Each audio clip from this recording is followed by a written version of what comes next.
shuffle. It's this game. You're given patterns and these fun little clicky blocks, and you have to rearrange the blocks to match the pattern. This kindergartner just was a rock star at it. He motored through all the puzzles. He beat out all the second graders. He went through all the bonuses that were supposed to go home. He was just awesome at it. He was really good spatially. And when his mom came and picked him up, the teacher said, he's great at math. We just don't do this math in school. But hang on to that thought. He's really good. And you can imagine how different they felt that day about his future. To that point, we've got to revisit how we teach math, numbers and shapes. Instead of staring at this, let's do this. This is our game glow-in-the-dark geometry. Kids make lattices out of glow sticks. Instead of staring at a chart like this, let's have kids make one with their favorite toys. And instead of grinding through worksheets that look like this, where they could be moving the numbers around and not even really know why they do what they do, they can make it come to life with art and actually switch the fractions to see what happens to the fractions, the percents, and the decimals, and become very fluent. This is what we believe needs to happen with math, to ignite that eagerness and also ability. To that point, actually, when you look at lessons, often we don't let kids use their brain at all. The New Teacher Project did a study where they observed 900 lessons in school, and they found that only 8% of them required students to think, because so much of what's in the curricula out there, not to point fingers or name names, but a lot of it is plug and chug, where you can fake your way through without really knowing what you're doing. Here's a perfect example. When you get a sheet like this, kids figure out that the 3 goes there, it's the hundreds, the 5 tens, the 7 ones. They can just pound that out, moving numbers around, not really understanding place value. And the problem with this, and with so many worksheets and quizzes and tests that we give kids, is that they can look proficient without really being there. And by the way, this isn't just elementary school. This is middle school, high school, even in college. I hear students talk about being in a hard science or math where they're kind of treading water and getting through, but don't really feel solid on it. And that's a scary feeling. And it's interesting because minor tweaks can change the lesson. How about asking it this way? You know, it's 35 tens. You're not going to know that unless you really understand place value, and getting kids to that point really helps. Or how about this, just mixing it up? By the way, we haven't scratched the surface on how to make this exciting. I'm just talking about actually enabling kids to be prepared and to engage their brain and have to think. These are simple fixes that can be done.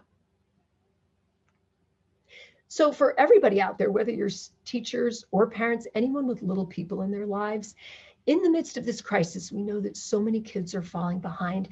There are some very simple, quick ways to just check whether a student is thinking about a topic. And a perfect example, if we go right all the way to the beginning, is counting.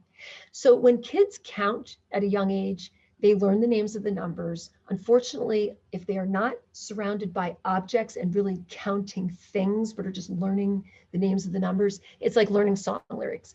A great way to see if a kid really knows what counting means is to say, instead of starting at 1, start counting at 8. A lot of kids will go, hang on, and go 1, 2, 3, 4, 5, 6, 7, 8, 9. They have to start at the beginning like a song and just say it all. That is not true counting. And the thing is, if you don't know what number counts after 8, that means you don't know how to add 1. And if you can't add 1, you can't add anything. And adding is just not going to happen. And obviously nothing else after it. Lots of kids, the way we have functional illiteracy, where letters can just be strings of objects, little characters on the page, we have this with numbers. You want to know what 357 really means and what comes after 8. And by the way, what came before it. So that's one quick thing you can ask a kid. Another, I tutored kids over this summer, and I did that exercise with one little girl I was tutoring. With another child I tutored, this is a boy who's going into 3rd grade. he was struggling with adding. And I finally said to him when we were working with the number 14, I said, what does the 1 in 14 mean? He said, well, it's 1. And I'm like, are you sure? It's just one thing? He's like, yeah. And so we took out food. And by the way, this was over camera. This can all happen remotely. I said, okay, so we got 1 and then we got 4. Well, isn't that just 5?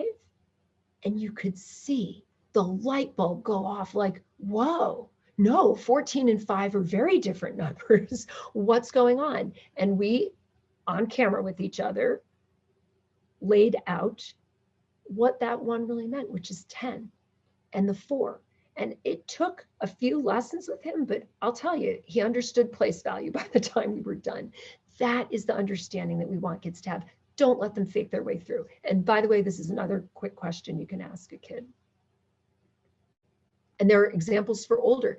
If you have a child in upper elementary or even middle school, say to them, when you do long division, why do you subtract? Why is that one of the steps?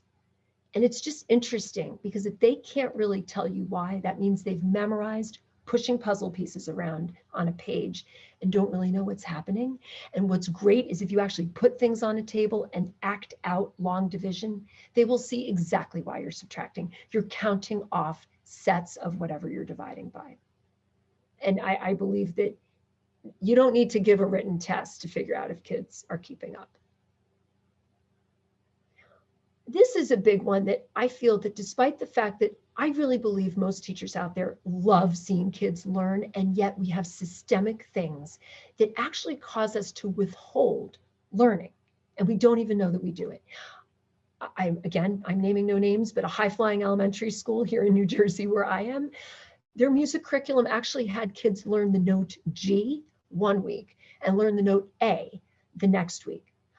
When we get back to being eager and able, I don't see how that helps either one. This is not going to enable kids to understand the scale or to have a passion for music. And yet that's how it was written into the curriculum. I know of another case, different town, a high-flying town, where a 3rd grader was in a class where each week the teacher would give them a 3rd grade vocabulary word, and they had a week to write a sentence with it. She did hers that night and came in the next day and said, well, I did it already. Can I have another word? The teacher would not give her one. To which I ask, have we run out of words? There are lots of 3rd grade words. And again, I have to believe that teacher is there teaching because they love to do it. But something, and we can all have a long discussion about what, made her not want to let this child learn more. That is something that as you become aware of it, it's very easy to fix. It's easy to give a kid another word if they want another one. This is fixable. I want now to go to a massively pervasive one in math. When we teach multiplication facts, have you ever noticed that we learn them up to 10 times that number, maybe 12, which means that we learn our multiples of 3 up to 30. We learn 4, all the 4s up to 40. We learn the 8s up to 80. Well, what about all the numbers more than 30 or 40 that are divisible by 3 or by 4? We are actually holding down kids' exploration of numbers. Then when they get to long division, they don't know their math facts. And it's like, wait a minute, shouldn't we just know everything from 1 to 100 really well? Our lives are defined by 2-digit numbers. We have 12 months in a year, a dozen eggs. Rooms and houses tend to be 2-digit numbers of feet. You want to be able to figure out the square footage. Lots of things, groups of people, what they're paid. And there's just, it's important to understand your numbers from 1 to 100. So, how are you going to know that 52 is divisible by 4? Or that 84 is divisible by 7? Life can be a lot easier if you're just fluent in these facts. So to that point, we really have to revisit, why does this happen? Why have we built into the system that we learn numbers up to different levels? I'm going to show you very quickly an activity that is one of our most popular at Bedtime Math that we do in schools called prime time. We give kids a grid like this. There's a number inside each circle. It goes from 2 to 50. And what the kids do is they're told there's a secret code. Every prime number gets its own color. And then any number that's not prime uses those colors to show what you multiply to get it. So 2 is blue, the kids color it in. They find out 3 is yellow. They talk about what's the next prime number. It's 5. They're told that they should use purple. Then they talk about the number 30. Well, 30 has 3 factors. So you cut the circle in 3 pieces and show what it's divisible by, and then you color it in. 2 is blue, 3 is yellow, 5 is purple. And the kids eagerly fill that in on their sheet. And they talk about what happened and why it looks like that. They then actually roll dice and play a game with each other. It's like Candyland. They start at 2 and they just roll dice and work their way through 50. They have opportunities to do a double or nothing, to take their chances, take their winnings, and they end up filling in this whole grid. They get their code for all the primes, and then they fill it all in. And once this has been completed, there are so many conversations you can have about who got 4 pie pieces first, or what patterns do you see with the colors. Since this is a 4th and 5th grade activity, they then go on and actually do all the numbers from 1 to 100. And they see why blue makes these vertical stripes. Those are all the even numbers. They've got to be divisible by 2.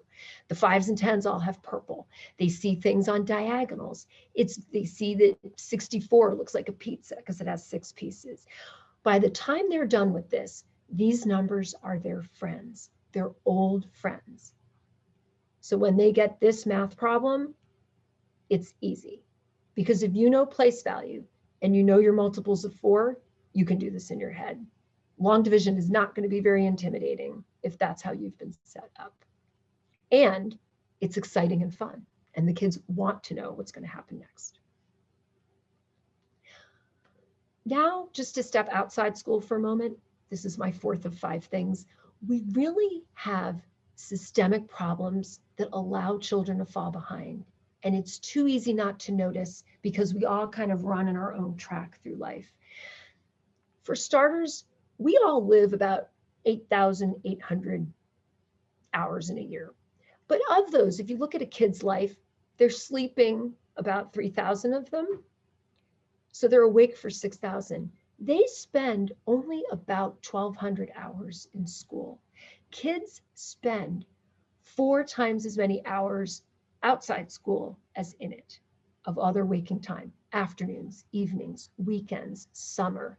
It adds up. And the problem is that the way that time is used is so radically different for different kids. You know, kids spend time at school, after school, and at home. The thing is, the kids who are in our best schools also tend to have very enriching after school options.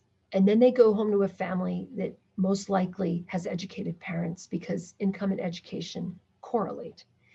So they have an enriching environment home. They're playing board games, they're playing cards, they're being read to. They get it all, right? Their learning continues to romp along after the bell rings. Then there are the kids who are not in a good school, where the school is lacking resources. Those same kids don't have resources of their own. They don't have good after school options, and they go home to an environment where if their parents are not educated, their parents don't feel secure or confident or able to keep the learning going on at home. They're probably also time pressured. And so those kids get the perfect storm of a triple whammy where they're not getting any learning in any of these 3 slots, while other kids are getting learning in all of them. And this enables all kinds of wild gaps in proficiency and mastery that we allow to happen. Really, when kids come to school in September, what you want is for every child to be on grade level. That's actually the goal, and we sometimes forget. How do we make that happen? We have to unleash after school time and at home time to close the gaps. There are some proven models that have had amazing effects. We see how Khan Academy has just exploded into a phenomenon where you can get the learning you need at any time you want. We see programs like Saga Tutoring, where the one-on-one tutoring is so effective. They've now tried 2-on-1 and 4-on-1 with almost the same results. That just divided by 4, how many tutors you need to work with kids and really get them caught up. It's just so important for us to have that mission. And to that point, to do this, I think our country needs to get its head around the conversation around testing. Right now, tests are used to judge instead of to help. It's interesting to see what's gone on with COVID. People are desperate to get tested. They want to get tested for COVID. They want to get tested for antibodies. We all want to know. Look, when you don't feel well and you're scared, you go to the doctor, you want to get tested to make sure you don't have cancer, or if you do, that you're going to catch it early. We have a great attitude about tests when it comes to medicine. We need that same mindset in our schools, because in medicine, testing or assessment, diagnosis, whatever you want to call it, is not used to judge or to punish. It is used to diagnose and to help and to bring you to where you need to be. So I think that one of the most important things that needs to happen is for the social justice people and the pro-assessment people to stop butting heads and to sit down and talk about their mutually shared goals. Because as I said at the beginning of this, if you can't add, there is no point trying to go on and multiply. You need to know where kids are, where their gaps are, so you can fill them. That's what we're here for. That's why we educate. That's what education is. So with that, in the face of all this, again, I think this crisis is doing a great job of kicking up the dust and shining a light on basic things that we can do differently and shake up our assumptions. So if I were just to share some things that everybody can go out and do immediately, here are a few. One is teachers and parents to off-road whenever you can. My kids' favorite teachers are not necessarily the ones for their favorite subjects or the classes they do the best. It's their teachers who, when someone asks a crazy question that's a little off topic, the teacher stops and says, okay, we can look at that for a minute. Kids love to drive their own learning. And what are you doing there? You're making them eager to learn. You're feeding their curiosity. That is so important. And it doesn't take that much time. We shouldn't have our system make us feel so time pressured that we can't do that. And by the way, parents, encourage your kids to ask a crazy question every day. And then, you know what? Really, almost every American has a phone. Look up the answer and let the learning continue. Secondly, to the point, we want to diagnose and really seek the truth. This is how we will achieve equity. It's not right to let some kids be in schools where they get A's on content that is not the same as the content in the high-flying schools. And then we don't know why they're not proficient. We want to shine a light, and we do not want to ever punish with that. We want to use it to help. Let's always keep that mindset and see if we can get this conversation to be productive. And finally, I think it's so important to keep aspiring and not to dumb down the material. And again, I think this gets to equity as well. There's a lot out there about, should we teach algebra to everybody? First of all, with neuroscience, we don't really know the benefits of wrangling with those hard math problems or hard science questions or tough reading, a tough book, and what that's doing to strengthen your brain architecture. We want to give those opportunities to everybody. And also, the rigorous content is needed to go do the high-flying jobs, and you want to leave that door of opportunity open to everybody.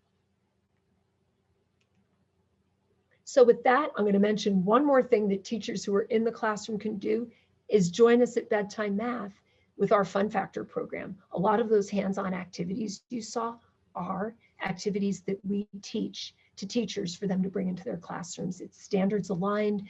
We have everything from K through 5. And because we're a nonprofit, it is free of charge. The PD is free, the materials are free. And if you come to our website, you can find out how to join us, and you can email us. And that's just one small thing that we want to do to play a part in our corner of this world to make sure that kids are eager and prepared to learn. Thank you so much. And with that, I am going to stop the share, and thank you again for having me. I'm happy to take questions. Laura, thank you so much for that really provocative and inspiring talk. It's so much of what you say makes such great sense and is aligned with a lot of the things that we've been trying to do. So I have a couple of questions for you, and then we'll go to the questions in the Q&A. So again, all of you who are joining us, be sure to put the questions in the Q&A. So first, you've talked a lot about how the pandemic has shone a bright light on the disparities and the challenges related to education, and particularly issues of equity. Has anything good come out of the pandemic from your perspective? I think so. I certainly mentioned one of them, which is just that it shines a bright light on how we do things. Because when you take the fabulous teacher and the friends in the class out of the picture and kids are just home with their learning and it is stripped down to the screens and worksheets, you see how unengaging it is and how there's so much more possibility. The good news is, because kids spent a lot of time home these past few months, a lot of kids, it's taken the pressure off and it's reduced stress and it's given them more time to explore things on their own. And there's a playfulness to that. I mean, just as a quick example, my kids are all musicians, they're all drummers, but they, with this pandemic, they've started picking up other forms of music. And in fact, when we went and got just a little keyboard for my son, my 12-year-old, because he wanted to pick up piano, the store said we could only have the floor model. They had sold out of everything else because instruments are flying off the shelves. So many people are embracing music. I think that's one great thing. And I'm hoping that in 5 years, we're going to have an amazing wave of new bands with great music. So, and I think a lot of this has happened with kids playing outside, kids getting more exercise. We've got to keep it going in the winter. I think winter is going to be hard, but I still think that as a lot of schools retreat back indoors and go back to remote, that if parents open up the door to learning, it can happen. Yeah. And I think, as you said, parents are getting a lot of windows into what their kids are and aren't learning, and also opportunities to engage with them in new ways. And that's where a lot of the materials you've developed could be really helpful, I think. That's right. I was, right before we began, I was telling you the story, which I sometimes tell, of myself as a policy failure. So there was a lot of money poured into me becoming a math person. I took advanced math and science courses every day after school for all of elementary school. My poor mom drove me across San Francisco to take advantage of these programs, and was in accelerated math in high school, when I suddenly became uncomfortably aware of the fact that while I was doing well, I didn't actually understand it. And so it was in a pre-calculus class where I finally first looked around and saw how few other girls there were in the class, and secondly realized I really needed more than knowing how to plug in the numbers. And at that point, I went to the teacher and said, I need to drop this class. And he said, no, you have an A. And I said, well, yeah, I can plug in the numbers, but I don't know why. And with that, I became an English major. All of that money poured into my math background. Helped me out, later on when I went to graduate school studying statistics. But so I'm curious, there was an article in the Wall Street Journal yesterday that made some recommendations against having more advanced math classes, to the point that you were just making about why require everybody to study algebra. And I'm curious about what you think about that recommendation and what would be your response to that. Yeah, so first of all, I think that what you describe is very common. And I think that's how we have a whole lot of adults with high-flying degrees who are nervous about calculating the tip, because they might have done fine with the math problems on the worksheet, but then you go to connect it to real life. So that's one big problem, is that we don't often connect to real life. And that's where I believe making it old school and getting back to hands-on is so important, including in the high school classes. All that math does relate to physical things. There's another thing, I just learned this recently. It was a paper in Scientific American, that the way we do lessons, we tend to pick a skill and run through it, and it's over and over and over, and it gets easy to succeed at it. And then we teach another skill and it's a different one, and kids get the hang of it and do it over and over, and they look like they've succeeded. Then we give them the test that mixes it all together and the wheels come off the cart. And in fact, what this article found is that basketball players, when they're practicing their free throws, should not always stand on that exact spot. They should mix it up. They should move around and do it from other places. It produces better results. And the point is that learning is the same. We tend to get in these very siloed lessons that bring everybody down in a rabbit hole where it's too easy to fake your way through without seeing how it connects to the bigger picture. So again, I think these things are fixable, but it gets right to what you're talking about. Great. Well, now we have some questions coming from our participants, starting with one of our award winners, Caroline Ebby, who's very familiar with your work and has, I think, helped out with some of the Crazy Eights clubs and has done a lot of work around assessment. So she says, can you talk about how elementary teachers might make use of your materials to engage both students and parents or caregivers, particularly while they're teaching virtually? Yes, so that is a great point. Fun Factor, which is our program that we'd already been doing a couple of years, is a whole set of hands-on materials that we provide. When the pandemic hit and everybody had to go remote, we realized we needed to retool everything to work over camera. So every board game, every game with fun fraction cards, things with dice, we made it so that you where you are and I where I am can play the game together because we've both got our own copy and we can roll the dice, we take turns, or we have our deck of fraction cards with sea creatures on them, whatever it is. You can actually do a lot over camera. You can play poker over camera. And what's great too is that with these games, there's a whole character building thing too, because a lot of it does have to be on the honor code. And I think that's a great conversation with kids. So when teachers come to our live PD sessions, and on our site, there's a whole schedule page where people can sign up. In those sessions, we show how you can do the activity over camera and have kids in the room with you and teach the lesson once to all your students, no matter where they are, because we think that's really important. That's great. And I think in this virtual world, learning how to do some of those things over the web is really important as we're doing this. So now here's a question from Janine Remillard, another one of our math educators at Penn GSE. Hi, Janine. Janine says, I've noticed teachers in Philadelphia feel very constrained about moving away from their curriculum program. How have you helped teachers think about how to insert your resources into their curricula? That's a great question. It is a great question. This is right at the crux of what we are dealing with right now. So at the moment, all our activities tie to basic standards, so they can dovetail with any curriculum. But we know that everybody feels very time constrained. So teachers, studies have shown that 60% of teachers off-road. They go online and look for additional resources because they're not happy with their curriculum. But we know there are, depending on permissions in that school or even just time constraints, what happens. So right now, teachers are using it as a supplement. But what I think is happening is that they're seeing that it can very neatly substitute for the lesson. For instance, EPIC air traffic control. The kids take a number line of numbers, run glow sticks along it, and it's a runway at an airport, and they make a little glow stick airplane. It's the exact same exercise that's in the textbook, but it's glowing in the dark, and kids are making sure their planes don't crash. I mean, it's not that different, but it's just a completely different experience. So what we're hoping is to actually get research behind what we're doing and turn it into an official curriculum. And we know that we have a tough hill to climb until that moment. But I'll tell you, we've had hundreds of teachers, and I think we hit 1,000 more just at New Jersey's convention last week. Teachers are finding a way to do it.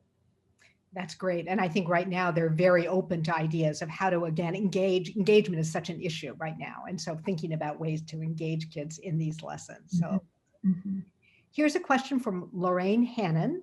When I was a classroom teacher, we used the Everyday Math program by the University of Chicago.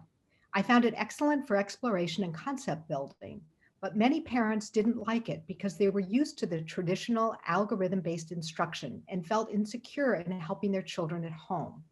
So this is a very pertinent question, given that so many parents are now helping their kids or teaching their kids.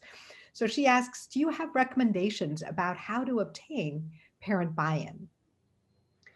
That's a great question. So first of all, I am with you. My kids had everyday math in elementary school. I thought it was great. And there were parents who just hated it, who thought it was so terrible for their kids.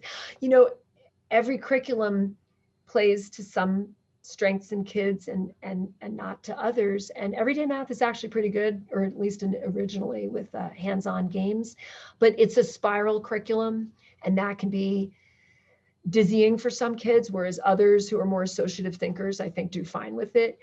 The other thing is getting parent buy-in is so tough because we keep changing the jargon. And even though math doesn't change, 2 + 2 is still 4, that has not changed. But the ways we talk about subtracting, it used to be borrowing and carrying.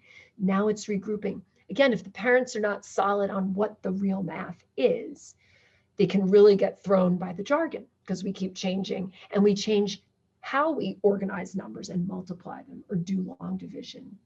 And of course, more advanced courses, the parents often feel helpless.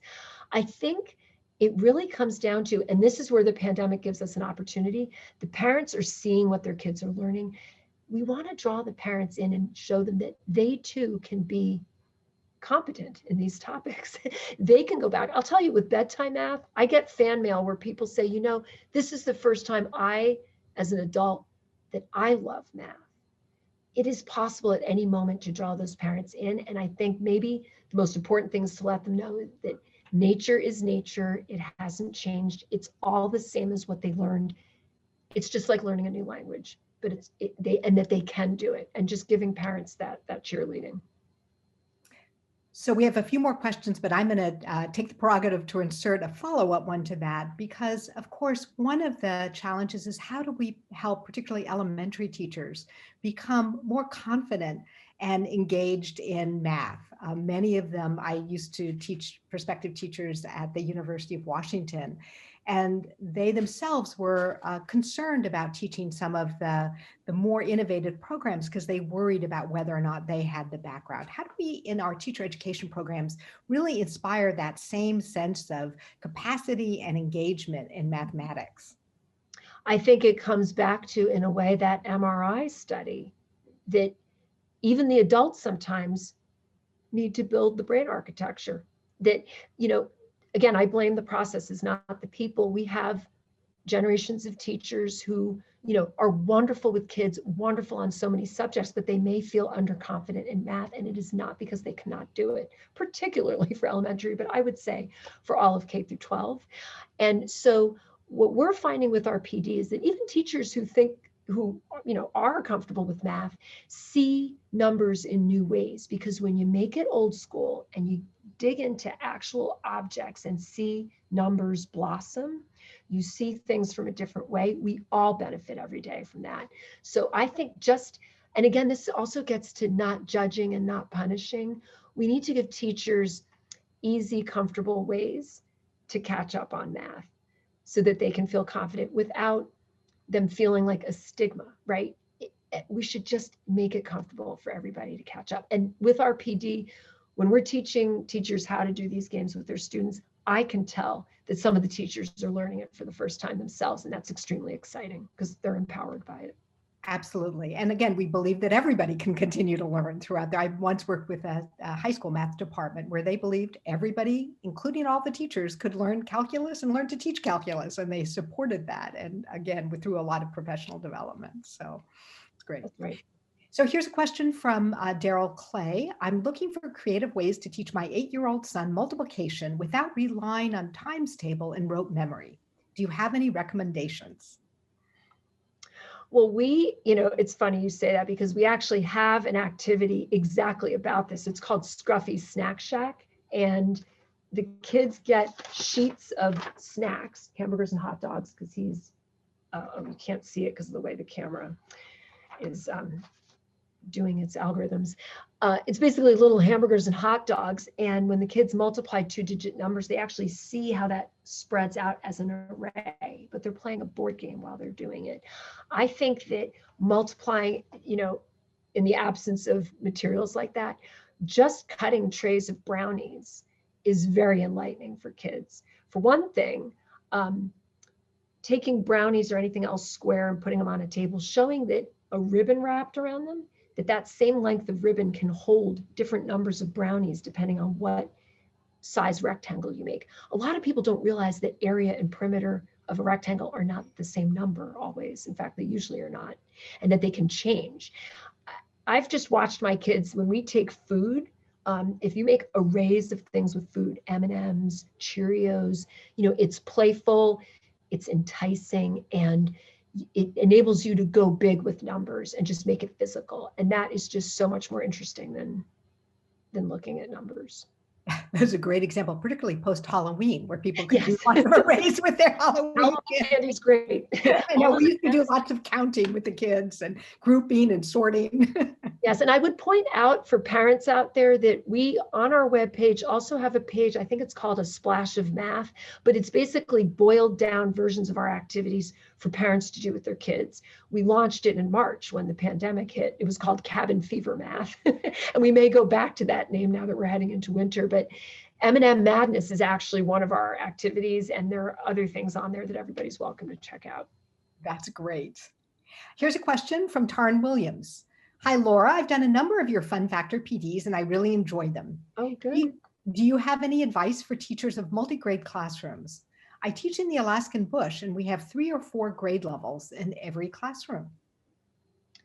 Yes, well, we're very aware that so many teachers are in that role, and a lot of teachers who come to our PD are handling different grade levels of kids, or one grade level, but the kids' mastery is all over the place. You've got strugglers, you've got high flyers, and you want to engage everybody. With our activities, we're very aware of that. Every activity has a section called differentiated instruction where we give easier and more challenging versions of the same activity.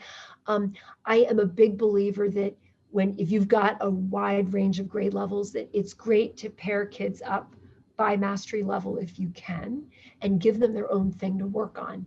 And the thing is, when everybody's playing the same game and it's just easier or harder versions, you remove that stigma, because like everybody's playing with Scruffy's snacks. No one feels left out, no one feels behind, and yet no one is bored, because you also don't, that's not going to prompt eagerness about learning. You want to make sure your high flyers have new things to sink their teeth into.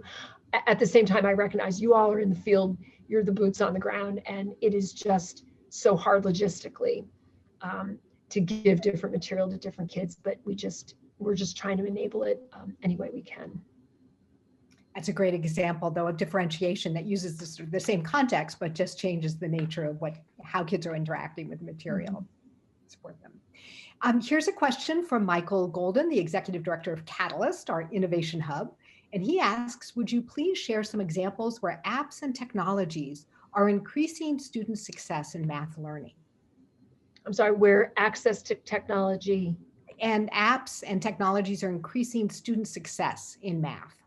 So I think that when technology is the tool as opposed to the star of the show, I think technology can do a lot. So our app, as I said, has a huge impact. I will point out that the student never touches the device. In that case, it's the parent, and the device is serving up content for the parents to have a conversation. I mentioned Khan Academy.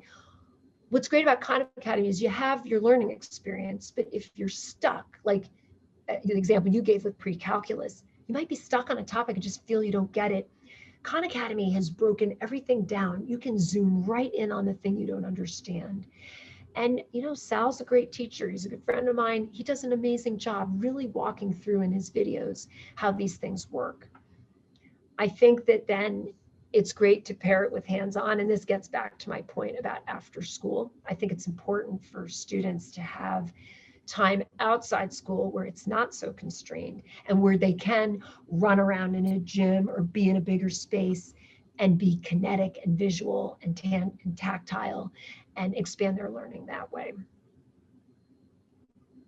I think that, again, the way that the technology supports but isn't the star of the show, I think is a great example. You want to pair it, because technology, the fact is it's a cheap, scalable way to get a lot of information out.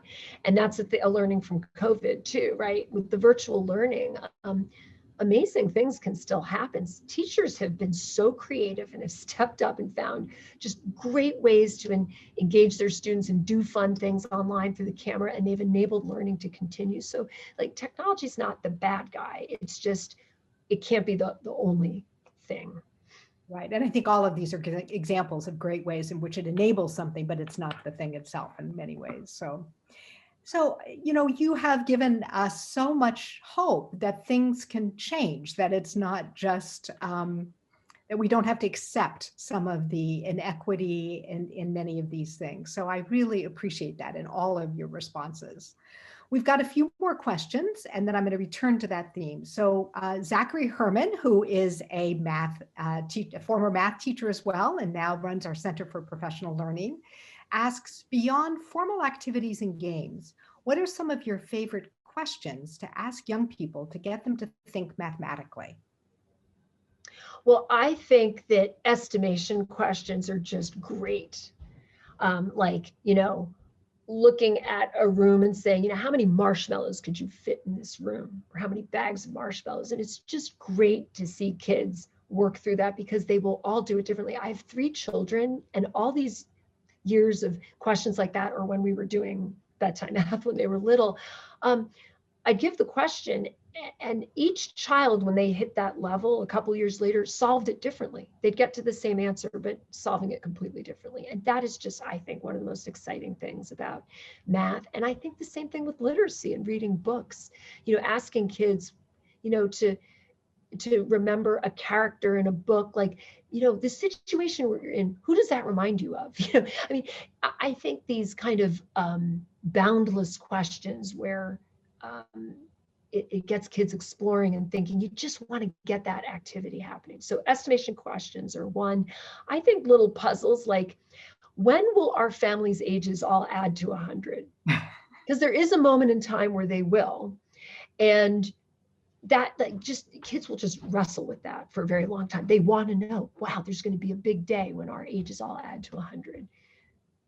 My son's 4th and 5th grade teacher was great at posing these open-ended questions for the kids. There was a math problem of the week, and the whole family would get engaged with these problems. I still remember one of them was, how much red, blue, and white paint would it take to paint the American flag? Which turned out you had to solve the area of a star. Which, Yeah. how do you figure that out? And it kept us all engaged for more than a week figuring that out. I can bet. And that's a great question. Yeah. Here's a question from Jeffrey Jenkins. Hi, Laura. One thing that I find challenging is to get advanced math students to break from algorithms and to dig into meaning. Yes, I support that. I love to see this idea across the board. It would be great to see meaning in math and numbers from a young age. I do try to use humor and make fun of bad habits that I had. Do you have other suggestions for helping students who come up through a plug and chug system of learning math gain a feel for the deeper meaning of the math? Well, I think that the problem is they've come up through plug and chug. They may also feel underconfident. So I really think it goes hand in hand with getting them to feel confident and inspired. It gets back to being eager and prepared. I think that this is where science can often open kids' eyes. Matthew Peterson from Mind Research, ST Math, has a whole series of things he does about parabolas and hyperbolas and conic sections, where he just takes a piece of paper, puts dots on the 2 axes and draws lines, straight lines, but it makes a curve that is the same as a parabola. And then he takes a flashlight and puts it on the table. And the way the table cuts the beam of light, it makes that exact same shape. Things like that, you just say, wow, why is that happening? I think that optics and light and shadows, it's great for showing scale. Just having a flashlight and an object and moving it closer to the wall or closer to the flashlight and seeing what happens to the shadow is a great way to teach geometry. It shows that it's real life. So, that's breaking out of the plug and chug culture is important, and it takes things like that. And I do think that very hands-on active science classes are one route to do that. And I also think music and art, this is where you want that kind of multidisciplinary beauty. But good art does follow proportionality, and it can kind of get kids thinking about numbers and why they matter. I think those are great examples of really breaking out of the boundary of just, again, math as a series of worksheets into thinking about how does it fit into all of these other subjects as well. Here's a question from Lydia Farjado. I work with bilingual students and was interested in knowing what the program has to offer in terms of enrichment activities that parents at home who may not themselves be proficient in the language content can help support them.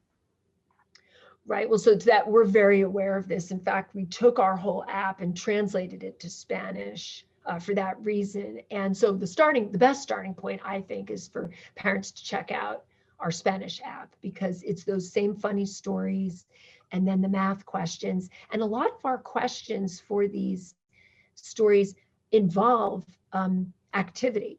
Like, there might be one about water or seals or dolphins in the ocean. And then the question will be, go turn on your sink and count to 5 and see how far it fills. And then empty it, plug it. Now turn on the sink and count to 10. Or fill a cup and now put an object in there. Does it overflow? We'll have things in there for especially the little kids that are very tactile and where it's not involving numbers or letters on a page. There's no language. It's objects. We have things where kids find objects and have to put them in order from big to small. And then, of course, those tend to be the lower level questions, but they do prompt a lot of discussion. And also then moving beyond that, the page I mentioned on our site that has activities for families to do at home, a lot of those, like M&M Madness, they don't really use any words. It's objects and numbers. So, we're trying to get things out there. It's funny because the most popular toy ever sold by whatever metric is the Rubik's Cube. And the theory is that it's because you get it and you don't need, it's hard to solve, but you don't need instructions to understand what to do with it. If you're handed a mixed up cube, you know where you want to go with it. Exactly. And multiple entry points and you can just jump into it. Right. So yeah, exactly. Well, Laura, I want to thank you so much for being with us today. I just feel like this has been so incredibly timely in terms of what we're all coping with right now. And as I said, also hopeful in terms of the things that we can change, that we don't have to accept some of the challenges and inequities that exist. We can do something about them. So I just want to end with a question that I think about a lot, which is, what gives you hope as you do this work? What brings you a sense of hope? Well, honestly, what gives me hope is, to the point from all these fabulous questions and everybody who's here today, is that there are a lot of people out there who are passionate about getting kids to learn. It's great to hear that people here have done Fun Factor, that they coach our club. It's great to see old friends here, and also the new faces. A lot of us really see the magic in a kid suddenly having that aha moment. And I just don't think any adult is immune to the joy of seeing that. And that is the force that's going to push us forward, because a lot of people are well-intentioned. Again, I think it's the processes and the systems that we all have to come together and fix. But I think that's fixable because the magic is there. We got to fix the systems.